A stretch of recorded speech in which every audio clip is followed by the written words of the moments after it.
Hello and welcome to the Neurodivergent Teens Podcast.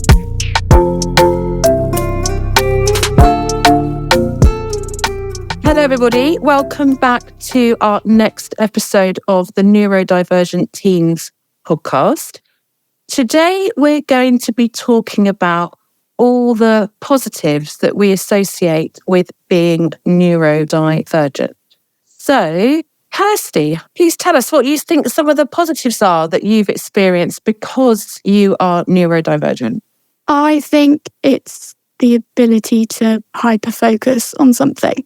So when I'm working at uni or something, if I have something to do, I can put myself in a zone and really concentrate on it for hours and be so productive. It's really helpful in so many situations to be able to just sit down, focus and get something done. And I think that's one of the real myths about ADHD, isn't it? Like attention deficit, hyperactivity disorder.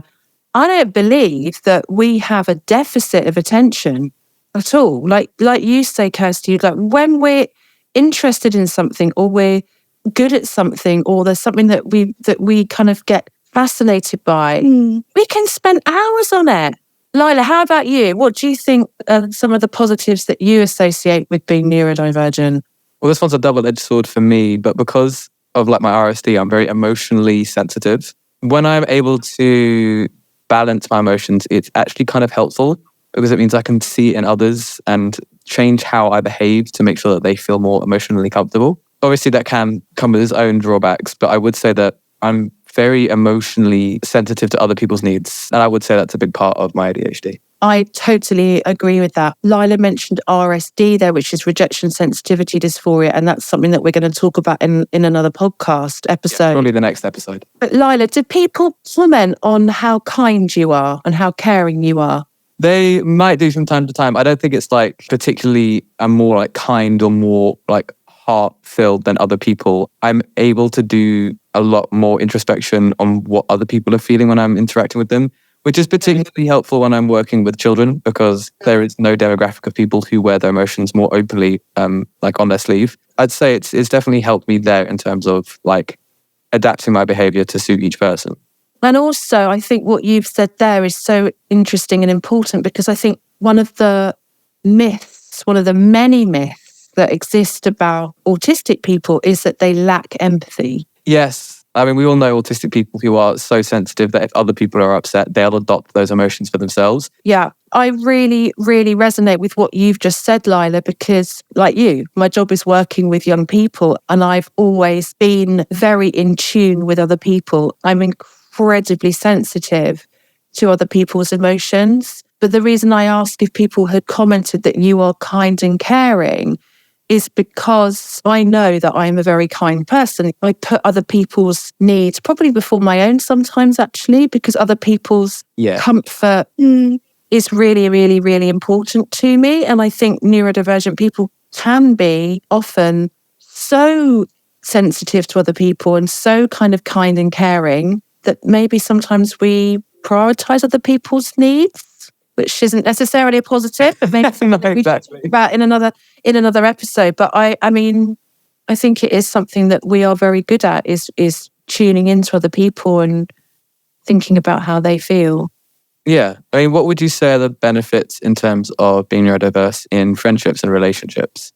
Well, for me, I'm so loyal. I really care about my friends. I'd do anything for them. I think another strength is the problem solving. The constant flow of thoughts, ideas makes you better at problem solving because you can quickly sort of analyse what all the influences and factors and then create a solution. And that can be applied to relationships and friendships because, you know, you have an issue or something. No friendship is ever not going to have an issue at some point within it. But being able to try and look at both perspectives and create a solution means it was probably more healthy. Yeah. And are you both really good in a crisis? So good. I'm so bad. Are you? Well, I guess it depends. I can switch on like a survival mode. Yes. Yeah, like instantly and forget about everything else. Just get to it. I could have a meltdown over something that other people would think is really trivial and minor. if I walk down the street and someone's been hit by a car, I am the best person to have there. I'm like, no, don't, you sit there, I'll phone the ambulance, and I won't panic at all. Like, I'm just like in the zone. Yeah, you put emotions aside. Yeah. I thought of another one. Okay.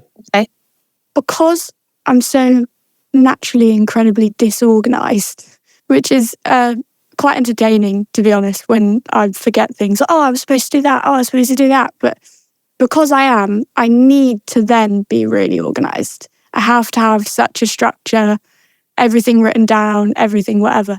But because I've had to do that, it means I'm 10 times more organized than anyone else I know, which is a really good thing in a way, because it means I have everything on paper, but I only do it because I have to be. Otherwise, I'd forget everything.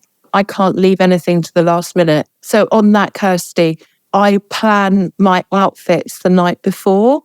Oh, yeah. So, because if I waited till the morning, I'd get such bad thought paralysis. What do I wear? What do I do? So I get everything ready the night before. So yeah, I think I'm really quite organised at some things. It does depend if I care enough to organise it. It does help almost being forced to be so organised. But people are jealous of my organisation. People wish they had my organisational skills. Yeah. They wish they were me. They wish.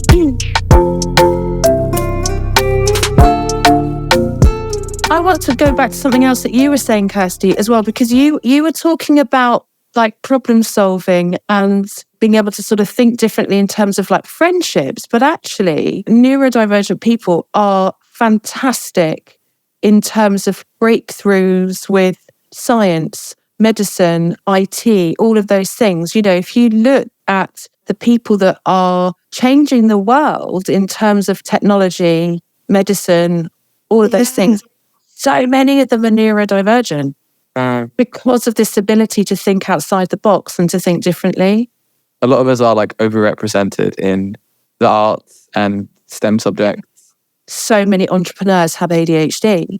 You know, this ability to kind of like think up new ideas for new businesses, but also have the energy and the drive. Because of that focus, because of that, the ability to, you have an interest in something, you can just hyper-focus and get it done well. Lila, are there any other things that you think are strengths that you have because of your neurodivergent brain? I think I'm very honest, and I think that's helpful. I have 2 friends who are in a relationship and they're both neurodiverse. And the way that they deal with conflict when they have an issue in their relationship is they just sit down and they tell each other exactly what they're feeling and why. And it's almost like a blueprint for other relationships. It's so effective. And a big part of that is the ability to be honest. Yeah. And I would attribute at least part of that to their neurodiversity. Like one of them just does not do sarcasm at all because the subtext is something they struggle with. So they're just so honest. And in many situations, it works wonders for them. Yeah. So what you see is what you get. Kind of, yeah. And that's much less confusing, isn't it, than being around someone that's like not really quite being entirely honest and telling you what they really feel. Not necessarily they're not being honest, but they're just not communicating in the same way that neurodiverse. Yeah, they're clear. So I think everybody who is neurodivergent is obviously an individual, and everybody's going to have their own real strengths, depending on their own unique personality. But I do think it's really important that we are really positive about being neurodivergent. You know, I've always said that if somebody offered me a cure for my ADHD, I would reject it, because although obviously there's things that I struggle with because I've got ADHD, I don't think I would be the person that I am today if I wasn't ADHD. I run 2 businesses. Like Kirsty, you were saying, like my ability to sort of work as hard as I do and focus so hard is probably because of my ADHD. Yeah. So I wouldn't want to change anything like that. I just want to touch upon something else that I think for me has been so positive since sort of going on my journey, I guess, as a neurodivergent adult.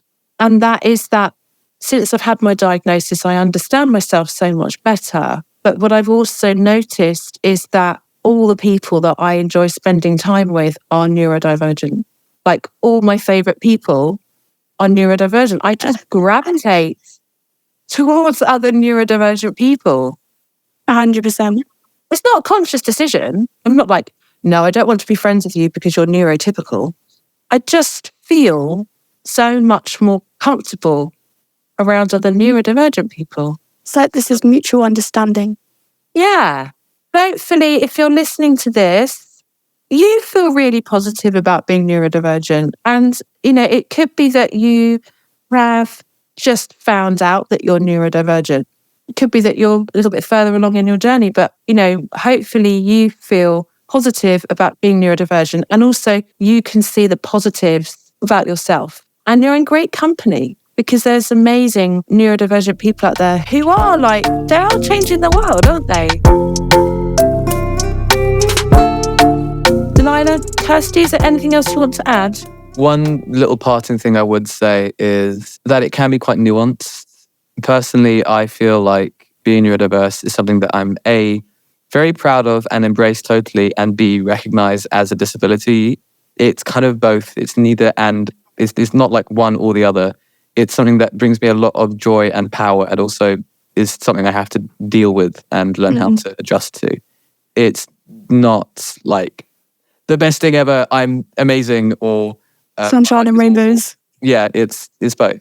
No, and in our next episode, we're going to talk about the challenges that we've all had to overcome because of our neurodivergent brains. And I think it would be wrong of us to kind of sugarcoat it and say, it's brilliant being neurodivergent and it means you're never going to have any problems with anything. I mean, that's just not the case. We need to be really honest about the fact that if you're neurodivergent, you are going to find some things challenging and a struggle. So we're gonna look at those in our next episode. Thanks so much for listening, everybody, and we will see you at our next episode.